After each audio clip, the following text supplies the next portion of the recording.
થઈ ગયું ઓકે થઈ ગયું. ચાલો ગુડ. હવે પ્રારંભ. સલ્લાધીશ કી જય. પ્રભુર્નંદ કુમારો में स्वामिनी वृषभानुजा कृतार्थोऽहं कृतार्थोऽहं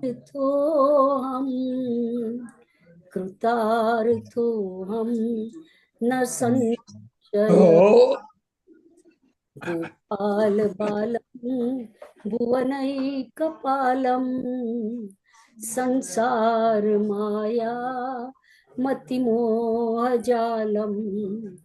यशो विशालम शिशुपाल कालम बालम मुकुंदम मनसा स्मरामि.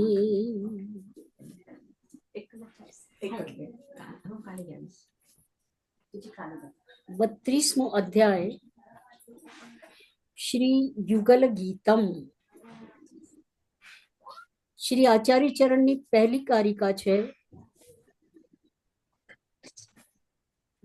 द्वात्रिंशे अंतर गोपिकानां स्वानंदम भगवान हरि पूरयामास येनैव पूर्णानंद इतिर्यते. એક એક શબ્દ ઉપર ધ્યાન આપવા જેવું છે. દ્વાત્રિંશે એટલે 32મો અધ્યાય. જેમ આપણે ગોપી ગીતમાં જોઈ ગયા હતા, અષ્ટાવિંશે હરેર ગાનમ, તો અહીંયા છે દ્વાત્રિંશે અંતર ગોપિકાનામ. અહીંયા અંતર શબ્દ મહત્વપૂર્ણ નો છે.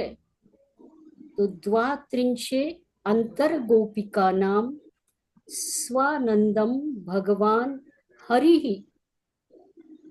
પૂરયામાસ યેનૈવ પૂર્ણાનંદ ઇતિ ઈર્યતે. હવે એનો અર્થ જોઈએ.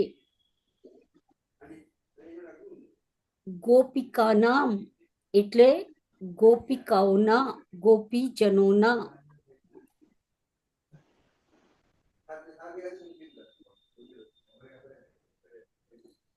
અંતઃકરણમાં, અંતર ગોપિકાનામ અંતઃકરણમાં ભગવાન હરિએ જ્યારે એમને ગુણગાન કર્યો, ગોપિકાઓએ ગુણગાન કર્યો, ત્યારે પૂરયામાસ પોતાના આનંદને પૂર્યો,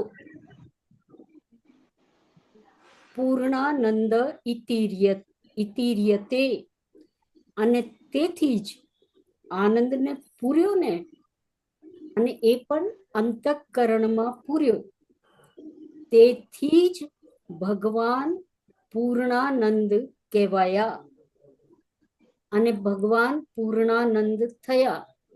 ગોપિકાઓના અંતઃકરણમાં ભગવાને આનંદને પૂર્યો, તેથી ભગવાન પૂર્ણાનંદ કહેવાયા. અને ગોપીઓ પણ પૂર્ણાનંદ થયા. આ વાત આ 32મા અધ્યાયમાં કહેવામાં આવે છે. દ્વાત્રિંશે અંતર ગોપિકાનામ સ્વાનંદમ ભગવાન હરિ પોતાના આનંદને પૂર્યો, અને તેથી જ ભગવાન પૂર્ણાનંદ કહેવાયા. હવે એના આગળની કારિકાઓ. આના ઉપર શ્રી ગુસાઈજી પ્રભુચરણની ટિપ્પણી છે, લેખ છે, કારિકાર્થ છે. આટલી બધી ટીકાઓ, ટિપ્પણી, લેખ, કારિકાર્થ, આ બધી ટીકાઓ આપણને પ્રાપ્ત થાય છે. હવે બીજી કારિકા, હવે બીજી કારિકાના પહેલા એનું થોડો વિવેચન આપણે જોઈએ. જો કે ભગવાન તો બધે જ ઠેકાણે આનંદ અંતઃકરણમાં, એટલે ભગવાનનો આનંદ તો અંતઃકરણમાં બધે જ ઠેકાણે અનુભવાય છે. એટલે ભક્તોના હૃદયમાં ભગવાનનો આનંદ અંતઃકરણમાં બધે જ ઠેકાણે અનુભવાય છે. પણ બાહ્ય રમણમાં ભગવાન જ્યારે રાસમાં બાહ્ય રમણ કર્યું તો બાહ્ય રમણમાં શરીર અને ચેષ્ટાનું પ્રાધાન્ય હોય છે. શરીર અને ચેષ્ટાનું પ્રાધાન્ય હોવાથી અને સ્વરૂપ પણ મૂર્ત હોવાથી, એટલે સ્વરૂપ પણ સામે હોવાથી સ્વરૂપાત્મક આનંદ પણ મૂર્ત હોય છે. એટલે દરેક જગ્યા, હાથમાં, પેરમાં, મસ્તિષ્કમાં, મતલબ બધી જ ઇન્દ્રિયોમાં, જે અલૌકિક ઇન્દ્રિયો હોય છે તેમાં, જે તનુ નવત્વ હોય છે તેમાં બધી જ જગ્યા આનંદ મૂર્ત રૂપે અનુભવાય છે. અને આનંદનો જે કેન્દ્ર છે ઇન્દ્રિયો દ્વારા પણ એ અનુભવ તો મનમાં જ થાય છે. ધારો કે ભગવાને ગોપીજનોને સ્પર્શ કર્યો તો હાથનો સ્પર્શ કર્યો, પણ આનંદ તો મનમાં જ અનુભવાયો. તો આ તો થઈ રાસના મૂર્ત પ્રસંગની વાત. પણ આ ચાલતા પ્રસંગમાં ભગવાન ગોપીજનોનો સંગ અંતઃકરણમાં કરે છે. કારણ કે ભગવાન વનમાં છે, ઘરમાં નથી. તો અંતઃકરણમાં આ આનંદ પ્રકટ થયો, આ અંતઃકરણમાં પ્રકટ થયો. આ ઇન્દ્રિયોમાં પ્રકટ નથી, અંતઃકરણમાં પ્રકટ થયો. તો જેવી રીતે બાહ્ય રમણમાં થાય છે તેવી રીતે શરીર, ઇન્દ્રિયો ઇત્યાદિમાં ભગવાનના ધર્મો પ્રકટ થાય છે. ત્યાં આનંદ મૂર્ત રૂપે પ્રકટ થાય છે, અહીંયા ભગવાનના ધર્મો પ્રકટ થાય છે. આ હેતુથી શ્રી મહાપ્રભુજીએ શું લખ્યો? અંતર શબ્દ લખ્યો. દ્વાત્રિંશે અંતર ગોપિકા નામ, એટલે આનંદ અંતઃકરણમાં હોવા છતાં બાહ્ય રમણથી અલગ શરીર ઇન્દ્રિયોમાં ભગવાનના ધર્મો પ્રકટ થાય છે. અને મહાપ્રભુજીએ એને માટે અંતર પદ મૂક્યો. હવે આપણને સવાલ થાય કે ગોપિકાઓને વિરહ તો ધર્મી સ્વરૂપનો છે, અર્થાત પ્રમેય ભગવાનનો છે, સાક્ષાત ભગવાનનો ધર્મી સ્વરૂપનો વિરહ છે. તો દુઃખનું નિવારણ ધર્મી સ્વરૂપ પ્રગટ થાય ત્યારે જ થવો જોઈએ. એ વ્યક્તિ, એ ભગવાન જ્યારે સામે આવે તો જ આનંદ થવો જોઈએ. તો પછી ધર્મ રૂપ ગુણગાનથી, ગુણગાન એ ધર્મ રૂપ છે, તો ધર્મ રૂપ ગુણગાનથી આનંદ કેવી રીતે સંભવે? ત્યારે એના ઉત્તરમાં બહુ જ સુંદર બતાવવામાં આવ્યો કે ધર્મ રૂપ ગુણગાન પણ સ્વરૂપની માફક ગોપીજનોના અંતઃકરણમાં, મતલબ જેવી રીતે ભગવાનનું સ્વરૂપ પૂર્ણાનંદાત્મક છે તેવી રીતે ભગવાનનું ગુણગાન, ભગવાનની નામ લીલા પણ પૂર્ણાનંદાત્મક છે. એટલે ગોપીજનોએ ગુણગાન કર્યો. એ ગુણગાનથી પણ સ્વરૂપના આનંદની જેમ જ પૂર્ણ આનંદની પ્રાપ્તિ થઈ. એટલે આપણે ઓછું નહીં સમજવાનો કે ગુણગાનથી આનંદ ઓછો પ્રાપ્ત થશે. સુખદેવજીને પણ ગુણગાનથી પૂર્ણ આનંદ પ્રાપ્ત થતો હતો, જે નિરોધ લક્ષણમાં આપણે જોઈએ છે કે ગુણગાને સુખાવાપ્તિ ગોવિંદસ્ય પ્રજાયતે યથા તથા સુખાદીનામ નૈવાત્મની કુત્રચિત કુતશ્ચિત. એટલે ભગવાનના બંને રીતના આનંદ, ચાહે નામાત્મક હોય ચાહે સ્વરૂપાત્મક હોય, એ બંને જ પૂર્ણાનંદાત્મક છે. કે આપણે કીર્તન દ્વારા, ગુણગાન દ્વારા અગર આપણું ચિત્ત એમાં વિલીન થઈ જાય છે, ગુણગાનમાં આપણે પાઠ કરીએ અને પાઠમાં આપણો ચિત્ત વિલીન થઈ જાય, આપણને આજુબાજુનું કઈ જ ભાન નહીં રહે. વિચારોમાં, ભગવદ વિચારોમાં, ભગવાનની ક્રીડા, ભગવાનની લીલાના વિચારોમાં અગર આપણો ચિત્ત એવી રીતે રમી જાય તો આપણને એ જ આનંદની પ્રાપ્તિ થાય છે. આપણે સાહિત્યના પણ ઘણા દ્રષ્ટાંતોમાં જોઈએ છે કે શકુંતલા દુષ્યંતના વિચારોમાં એવી રીતે ખોવાઈ ગઈ કે એને દુર્વાસાનો શાપ પ્રાપ્ત થયો. એટલે એ એટલી બધી એમાં વિલીન થઈ ગઈ, એટલી બધી આનંદમાં ખોવાઈ ગઈ હતી કે એને આજુબાજુની પરિસ્થિતિનો ખબર જ ન પડી. અને શાયરી हम वहां है मतलब हम अपने प्रेमी में इस तरह से निमग्न है कि जहां से हमको हमारी तक खबर नहीं आती.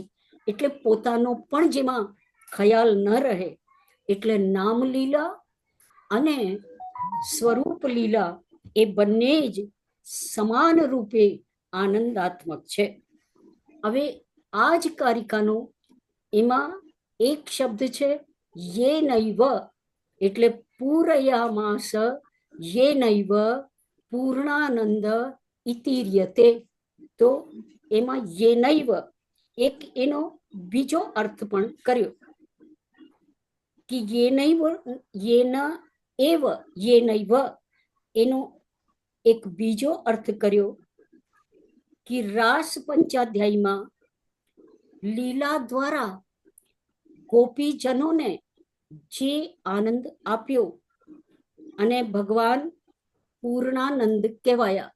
ભગવાન તો આનંદ સ્વરૂપ જ છે, પણ ભક્તોને આનંદ આપીને, ભક્તોને આનંદથી પરિપૂર્ણ કરીને અને ભગવાન પૂર્ણાનંદ કહેવાયા.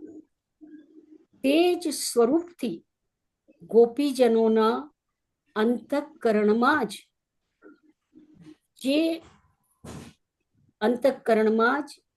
જે રહેલું હતું એ ભાવનાના પ્રબળ વેગે, એટલે જે આનંદ ગોપીજનોના અંતઃકરણમાં રહેલું હતું, તો અંતઃકરણમાં ભાવનાના પ્રબળ વેગે એટલી બધી ઉર્મિઓને લીધે કે એ ઉર્મિને લીધે ગોપીઓના મુખ કમલથી બહાર આવ્યું. હમણાં તો ગોપીઓનો પણ મુખ એક કમલ સ્વરૂપ છે. તો એ અંતઃકરણનો આનંદ જ્યારે એટલો વધી ગયો તો એ ગોપીઓના મુખ કમલ દ્વારા, મુખારવિંદ દ્વારા બહાર આવ્યો. હવે બહાર આવ્યો તો બહાર આવવાથી બીજા લોકોએ પણ સાંભળ્યો. જે બીજી ગોપીઓ સમાન સ્વભાવવાળી હતી એમના મુખથી પણ બહાર આવ્યો. તો એ જ આનંદ બીજાઓના કાનમાં પણ ગયો અને કર્ણમાં જઈને ફરી મુખથી બહાર આવ્યો. તો એવી રીતે આ આનંદ સ્થિર થયો. તો એને માટે કારિકામાં લખે છે અંતઃ પ્રવિષ્ટો ભગવાન મુખાદ ઉદ્ધૃત્ય કર્ણયોઃ પુનર્નિવેશ્યતે સમ્યક તદા ભવતી સુસ્થિરઃ. એટલે આ પ્રોસિજર, આ સાયકલ એ ચાલ્યા જ કરે છે.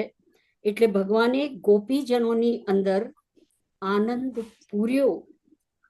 આ જ અર્થનું વિવરણ અંતઃપ્રવિષ્ટ, એટલે અંતઃપ્રવિષ્ટો ભગવાન આ પદોમાં કરવામાં આવ્યું છે. એટલે ભગવાન અંદર પ્રવિષ્ટ થયા, હૃદયમાં પ્રવિષ્ટ થયા, અને એ જ ભગવાન પછી ભાવના અતિરેકને લીધે, ઉદ્રેકને લીધે બહાર પધાર્યા અને પછી કાનમાં ગયા. તો ઘણીવાર આવી રીતે આપણે પણ કીર્તન કરીએ છીએ. આપણી બોલી આપણે સાંભળીએ છીએ, આપણા કાનમાં જાય છે, અને આ પ્રોસિજરથી મુખથી કાનમાં, કાનમાંથી મુખમાં, અને આ રીતે ભગવાન હૃદયમાં સ્થિર થાય છે. આ ભગવાનને હૃદયમાં સ્થિર કરવાની, દ્રઢ કરવાની એક પદ્ધતિ છે. આપણે કથામાં પણ અથવા તો કોઈ પણ શ્રેષ્ઠ વક્તા દ્વારા જેના હૃદયમાં ભગવાન છે એ જ્યારે બોલે છે તો ત્યારે એના મુખમાંથી જે ભગવાન બહિર્ગમન થાય છે એ ભગવાન આપણા કાનમાં થાય છે, અને એ પછી જ્યારે આપણે બોલીએ છીએ તો આપણા હૃદયમાં સ્થિર થાય છે. એટલે શ્રવણ અને કીર્તન આ રીતે ચાલ્યા જ કરે છે. હવે એનો ત્રીજો અર્થ યેનૈવ યેન એવ, એટલે જે હેતુથી, જે કારણથી. તો એનો ત્રીજો અર્થ પણ પોસિબલ છે.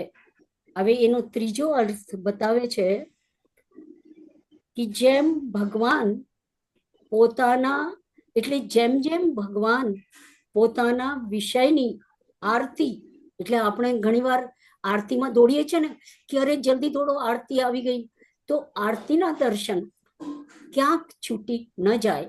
એટલે આરતી પણ એક લીલા પછીનો આ જે દર્શન છે તો ક્યાંક છૂટી ન જાય, તો આપણે દોડીએ છીએ. તો એવી રીતે જ્યારે આરતી આવે તો દોડીએ છીએ. તો આ ભગવાનના વિષયની આરતી, ભગવાનના વિષયનો ઉદ્વેગ, ભગવાનના વિષયની વ્યાકુળતા, ભગવાનને જોવાની, ભગવાનનો સાક્ષાત કરવાની, ભગવાનના દર્શન કરવાની જે શીઘ્રતા, જ્યારે આવી આરતી ભગવાન જુએ છે ત્યારે ભગવાનને આનંદ થાય છે. આપણને આશ્ચર્ય થશે કે ભક્તોની આરતીને જોઈને ભગવાનને આનંદ થાય છે, ભગવાનને ઉમંગ થાય છે. તો આપણને આશ્ચર્ય થાય કે એક બાજુ ભક્ત પીડિત થઈ રહ્યો છે અને ભગવાનને આનંદ આવી રહ્યો છે. તો આ કેવી વાત છે? તો આ કહેવું તો આપણને મતલબ અઘટિત લાગે, જરાક બરાબર નથી લાગતું. આનો આશય એ પ્રમાણે છે કે ભગવાનનો ભક્તોને માટે પરમ અનુરાગ છે, અને પરમ અનુરાગ જ્યારે ભગવાન પોતાના ભક્તોના હૃદયમાં, મતલબ આ પરમ અનુરાગને ભગવાન પોતાનું સ્વરૂપ પ્રકટ કરીને, ભક્તોના હૃદયમાં પોતાનું સ્વરૂપ પ્રકટ કરીને અને ગુણગાન દ્વારા આનંદનો અનુભવ કરાવીને અને ભગવાન શ્રવણનો આનંદ લે છે. એટલે ભગવાનને પણ આવા આર્તજનોનો જે હૃદય છે તેનાથી જ્યારે ભક્તો ગુણગાન કરે છે કે પ્રભુ હવે તો દર્શન આપો, હવે તો કૃપા કરો, તો ભગવાનને પણ ત્યારે આવા શ્રવણથી, ભગવાનને આવો શ્રવણ કરવાની ભગવાનને પણ ઈચ્છા થાય છે, અને ભગવાનની ઈચ્છા ભક્તોની આરતીથી પૂર્ણ થાય છે. એટલે કહેવાનો અર્થ કે ભક્તોની આરતી જોઈને ભગવાનને ઘણો આનંદ થાય છે એમ કહેવામાં આવ્યું છે. તો દિવસમાં વિરહને લીધે જે ગોપિકાઓને આરતી ઉત્પન્ન થતી હતી, તો ગોપીજનો સાયંકાલે જ્યારે ભગવાન મળે છે, ભગવાન પધારે છે, ત્યારે ભગવાનને જે આનંદ થાય છે તે દિવસમાં યદિ ભગવાન સાથે રહે તો થતો નથી. પણ વિયોગ પછીનો જે આ સંયોગ થાય છે સાંજે, આ ખરેખર પોતાનો જે આનંદ છે તેને લીધે જ ભગવાન જે ભક્તોને આનંદ આપે છે તે આનંદથી જ પૂર્ણ થાય છે. અને ભગવાન ગોપીજનોની અંદર આનંદ પૂર્યો આ યે નૈવ એટલે જે કારણથી, જે હેતુથી ભગવાન આનંદ પૂરે છે. એટલે ભગવાન ભક્તોની આરતી જોઈને ભગવાન મુદિત થાય છે, ભગવાન પ્રસન્ન થાય છે અને ભગવાન ભક્તોના હૃદયમાં આનંદ પૂરે છે. આ એક પ્રકારનો ભગવાન જે આનંદ આપે છે એ પૂર્ણાનંદત્વનો આ એક પ્રયોજન છે. તો ભગવાન પોતાનો આનંદ ગોપીજનોમાં પૂરે છે અને ગોપીજનો હવે જે ભગવાનનું ગુણગાન કરે છે, આપણને એ સવાલ ઉઠશે કે ગોપીજનો ભગવાનનું ગુણગાન કરે છે કેમ? જુઓ, આમ તો શ્રવણમ અર્ચનમ વંદનમ દાસ્યમ શ્રવણમ આત્મનિવેદનમ, આજે આપણી શ્રવણમ કીર્તનમ શ્રી વિષ્ણુ અર્ચનમ વંદનમ દાસ્યમ સખ્યમ આત્મનિવેદનમ, એમાં નવધા ભક્તિમાં શ્રવણ ભક્તિ અને કીર્તન ભક્તિ બતાવવામાં આવી છે. તો શું ગોપીજનો આ નવધા ભક્તિનું શ્રવણ કીર્તન કરે છે? આપણને પ્રશ્ન ઉઠી શકે. નહીં, ગોપીજનો આ નવધા ભક્તિમાં બતાવેલો શ્રવણ કીર્તન કરતા નથી. તો પછી ગોપીજનો જે ગુણગાન કરે છે એ કઈ ભક્તિનું ગુણગાન કરે છે? તો ગોપીજનોથી જે ગુણગાન થાય છે એ ગુણગાન એનો તો કોઈક બીજો જ અલગ જ પ્રયોજન છે. તો શું ગોપીજનો ઉપર જે ભગવાન વગર દુઃખ આવ્યો, દિવસ વ્યતીત નથી થતો, શું તે દુઃખને દૂર કરવા માટે ગોપીજનો ગુણગાન કરે છે? તો આ પણ એક પ્રયોજન હોઈ શકે. પણ જ્યારે ગોપીજનો ભગવાન વગર રહી શકતા નથી, તો ભગવાનના ગુણગાન વગર એ કેવી રીતે રહી શકે? એટલે આ વિરહનો સ્વભાવ જ છે, પ્રેમનો સ્વભાવ જ છે કે અગર એ પોતાના પ્રેષ્ઠનો, પ્રેમાસ્પદનો ગુણગાન ન કરે તો એ બીજું કંઈ કર્યા વગર રહી જ શકતા નથી. જ્યારે ભગવાન સવારે પધારે છે, રાત્રિ ક્રીડા પછી જ્યારે ભગવાન સવારે પધારે છે, ત્યારે આપણને તો એમ જ લાગે કે આપણી જેમ ગોપીજનો પણ ઘર સંસારના કાર્યમાં વ્યસ્ત મસ્ત થઈ જતા હશે. પણ ગોપીજનોનું મન આટલો પણ સંસારના કામોમાં નથી લાગતો. એ એમનો ચિત્ત તો ભગવાનમાં, એમના ચિત્તના પરમાણુઓ ભગવાનમાં એટલા વ્યાપક વિરલ ફેલાઈ ગયેલા હતા કે એમનો ચિત્ત કેવલ ભગવાનને જ સાંભળતો હતો અને ભગવાનને જ જોતો હતો. એટલે આ પ્રેમની ઉચ્ચતમ દશાને લીધે ગોપીજનો ભગવાન ગુણગાન સ્વભાવથી કરતા હતા. કોઈ આનંદને માટે નતા કરતા, કોઈ કીર્તન ભક્તિ તરીકે નતા કરતા, પણ પ્રેમના સ્વભાવને લીધે જ કરતા હતા. અને પ્રેમનો સ્વભાવ જ એ છે કે હંમેશા એ પોતાના પ્રેમાસ્પદનો, પોતાના પ્રેમીનો, કારણ કે એનો આનંદ એમાં જ રહેલો છે.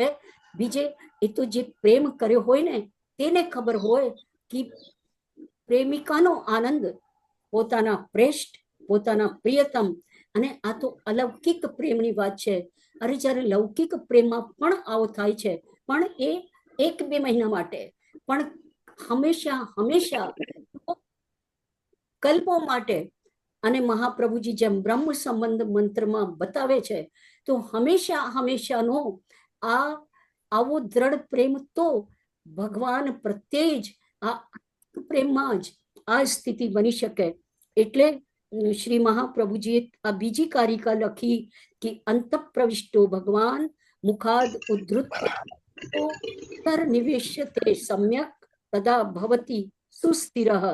એટલે આજે આ બીજી કારિકા સુધી આપણે અહીંયા જ વિરામ લઈને ત્રીજી ચોથી કારિકાનો આમ તો વિષય પહેલા આવી ગયેલો હતો, કેવલ નેક્સ્ટ ટાઈમ એનો અનુવાદ કરીને અને આગળ પછી આનો એટલે યુગલ ગીતનો આભાસ આપણે જોઈશું. અને અહીંયા જ હું વિરમું છું. આપ લોકોએ આનંદપૂર્વક કૃષ્ણ જન્માષ્ટમીની જેમ જ રાધાષ્ટમીનો ઉત્સવ પણ મનાવ્યો હશે. અને શ્રી રાધા અને કૃષ્ણ એ પણ એક યુગલ છે, જે ક્યારે પણ અલૌકિક યુગલ છે, અને જેની બધી જ વ્રજની સખીઓ, વ્રજના યુથો બધા જ ગુણગાન કરે છે, બધા જ સેવા કરે છે. અને વૃષભાનુ નંદિની બરસાનાની અંદર તેઓ બિરાજે છે. અને ઘણી ઘણી વાતો એ વિષયમાં પૂછવામાં આવે છે. લેકિન રાધા એનો ઉલટો કરો તો ધારા. તો ધારા એટલે જે પ્રેમની ધારા છે. અને રાસ મંડલમ પ્રતિ, રાધા એટલે રાસ મંડલમ પ્રતિ ધાવતી યા સા રાધા, જે પ્રગટ થતાની સાથે રાસ મંડલ તરફ દોડે છે, એનો જ નામ છે રાધા. એ શ્રી રાધિકાજીની, એ શ્રી સ્વામિનીજીની કૃપયતી યદિ રાધા બાધિતા શેષ બાધા, શ્રી ગુસાઈજી પ્રભુચરણની આ પંક્તિ છે. તો એ શ્રી સ્વામિનીજીની બંનેની કૃપા આપણા સૌ ઉપર થાય એટલું કહી હું વિરમું છું. શાસ્ત્રીજી પધારો.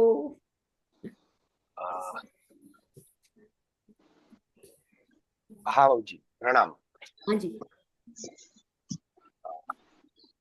ભાગવતજીનું બીજું પાર્ટ આપું ને આ કબાટમાં. જી દેખાવ છું હવે. અવાજ આવે છે? બિલકુલ. સર્વપ્રથમ તો બાબુજી આપને પ્રણામ, પૂજ્ય ગુરુવર્યને પ્રણામ, અને જેટલા પણ વૈષ્ણવો છે એ બધાને આજના મહામહોત્સવની પુષ્ટિ ભક્તિના રસ સ્વરૂપ, જેના માટે જ ખાસ પ્રભુએ આ લીલા કરી એવા દાન એકાદશી અને દાન લીલાના ઉત્સવની બધાઈ સાથે સાથે. અને અમને તો એ જ ભાવથી દર્શન થતા, જે ઘરમાં પધાર્યા તે જ ઘરના ષષ્ઠ નિધિ શ્રી બાલકૃષ્ણ પ્રભુને અનન્ય ભાવથી ભજતા એવા દશ દિગંત વિજયી લક્ષ ગ્રંથ કરતા શ્રી પુરુષોત્તમજીના પણ પ્રાગટ્ય મહામહોત્સવની આપ સર્વેને ખૂબ ખૂબ બધાઈ.